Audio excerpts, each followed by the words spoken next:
You think you know the story of Titanic, a ship of dreams that met an icy fate. But behind the romance, beneath the waves, and beyond the legend, lies a journey of obsession, danger, and filmmaking genius. From real ocean dives to frozen sets, from love that defied the odds to a director who risked it all. This is the untold truth behind James Cameron's masterpiece. Here are 15 fascinating facts about the making of Titanic, a film that changed cinema forever. One, Cameron's obsession began with the wreck before Titanic was ever a movie. It was a personal obsession for James Cameron. He wasn't just fascinated by the romance or the tragedy. He was captivated by the mystery beneath the ocean. Cameron spent years studying shipwrecks and eventually joined real expeditions to the Titanic site. He personally descended 12 times into the icy Atlantic depths in a submersible to capture authentic footage. Those haunting underwater shots at the start of the film aren't visual effects. They're the real thing, filmed by Cameron himself almost 2.5 miles below the surface.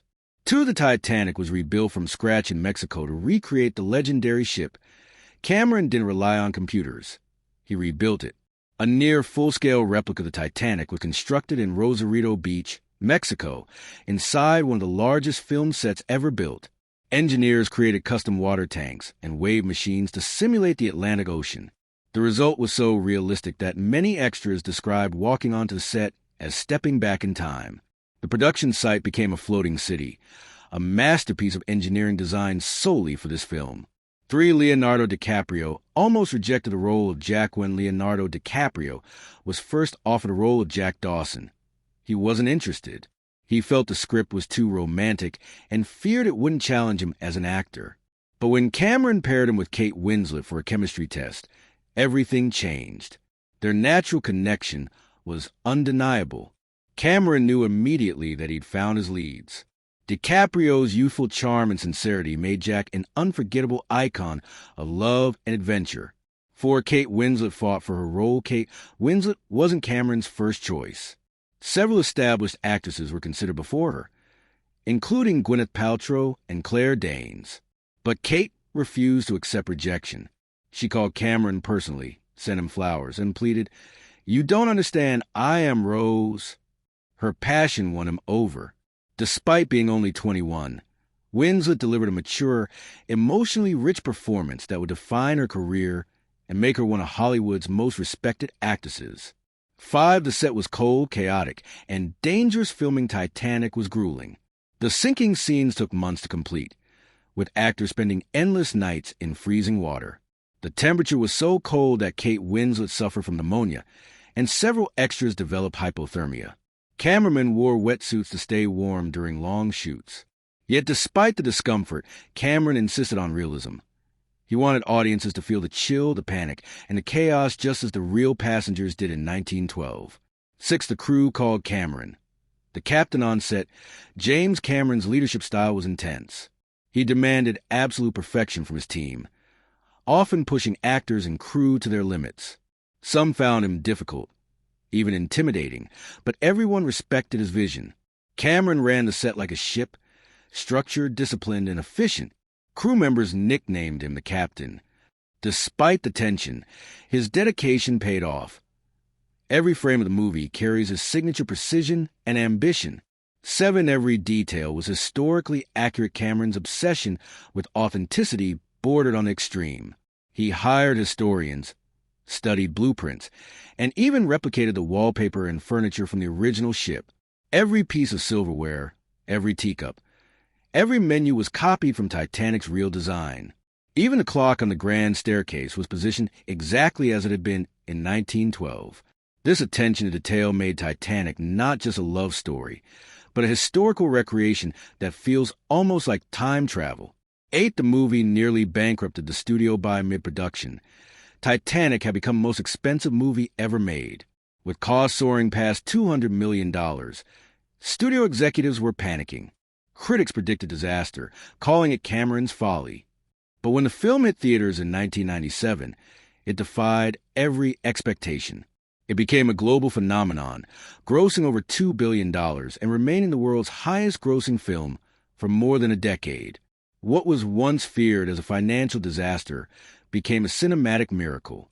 9. The real Titanic wreck appears in the movie. Those haunting shots of the wreck you see in the film's opening sequence, they're not CGI.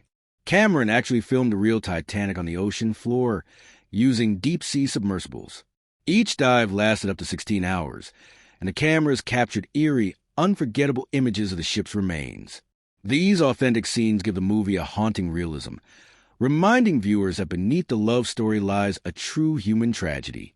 My Heart Will Go On was almost cute. It's hard to imagine Titanic without Celine Dion's My Heart Will Go On. Yet Cameron originally didn't want a theme song. He felt it might cheapen the film's emotional tone. But composer James Horner secretly recorded a demo with Dion anyway. When Cameron heard it, he was moved to tears. The song went on to win an Oscar, sell over 18 million copies, and become one of the most iconic love ballads in history. 11. The ship split was scientifically recreated. Cameron didn't want to guess how the Titanic broke apart. He wanted to know for sure. He worked with naval engineers and computer modelers to simulate the exact physics of the sinking. The final sequence, where the ship tilts vertically and snaps in two, matches modern forensic analysis of the real event. It's not just cinematic drama, it's scientifically accurate destruction, recreated with stunning realism. 12 cast members pulled pranks to stay sane after months of sleepless nights and freezing conditions. The cast found creative ways to stay cheerful.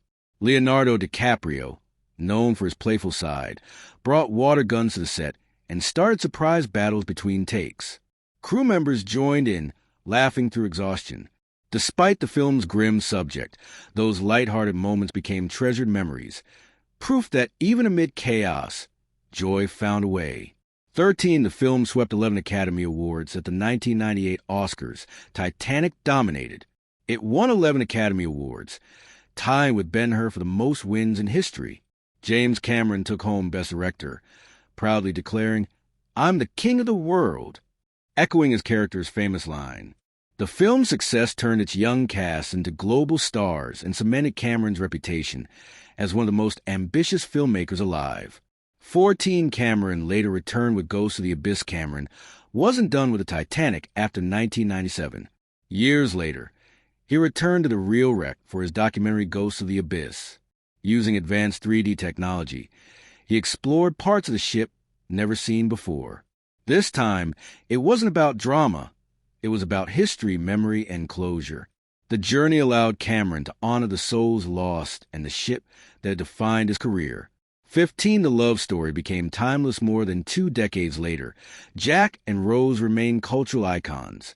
Their story transcended the screen, representing courage, sacrifice, and enduring power of love. The film continues to attract new generations who see in it not just tragedy, but hope. Titanic isn't just a movie. It's an emotion, a memory, and a reminder that even the deepest oceans can't drown the human heart.